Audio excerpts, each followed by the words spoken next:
Deal is pushing for opportunity school districts, which will directly affect Muskogee County schools. Police say the average text takes 5 seconds, and driving at 40 miles per hour, before you know it, no one has been charged at this time. Police have interviewed over 20 people so far. Referees write these numbers every time the ball goes into a game, so this ball has been in 5 professional football games.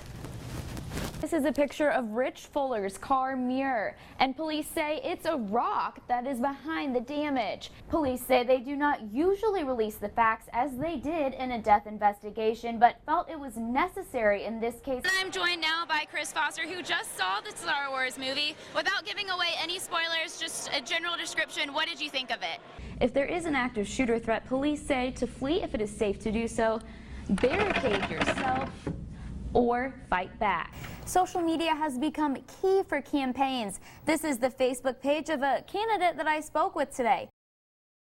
This is a typical classroom at Columbus State. If there is an active shooter threat, police say to flee if it is safe to do so, barricade yourself, or fight back. Get on the ground! Get on the ground! Sergeant Brett Stenell says their active shooter drill was a success, partly due to the realness of the drill. There were 2 armed subjects that entered the facility, one of which engaged an officer, and that officer and the suspect were engaged in simulated exchange of gunfire. The officer was injured during that scenario, as well as the suspect was killed in the exchanged gunfire. At that time, other responding officers from Columbus State University Police Department arrived on scene, and it was determined that there was a second subject on site. The officers were exposed to simulated gunfire. Gunfire was exchanged, and they continued to secure the scene, at which time they located what appeared to be an improvised explosive device.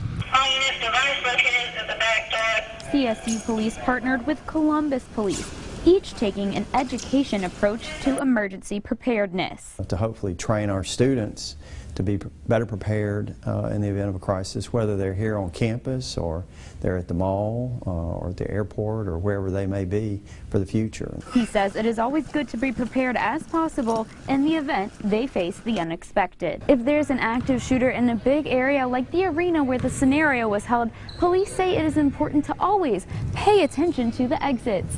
On your side in Columbus, Brennan Ray, WRBL News 3.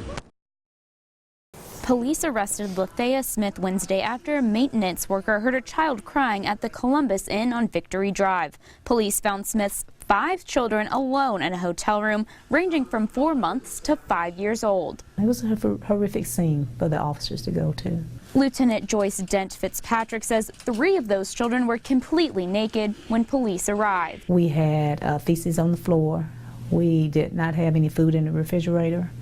We had soiled clothes. We had urine on the floor. She tells News 3 the children were in good spirits when they were found, just dirty. Very jovial, very happy children.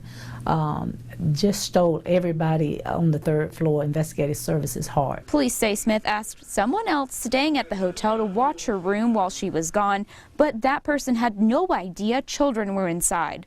Smith's sister was in the courtroom Friday. She had kept the kids for several months. It's just very shocking to leave 5, not 1, and one of them being a 4-month-old baby alone. The children are currently with the Division of Family and Children's Services, but Gant hopes they will end up in the care of family members. They're great children. They're fun to be around. Police say Smith had been staying at the Columbus Inn for a few weeks.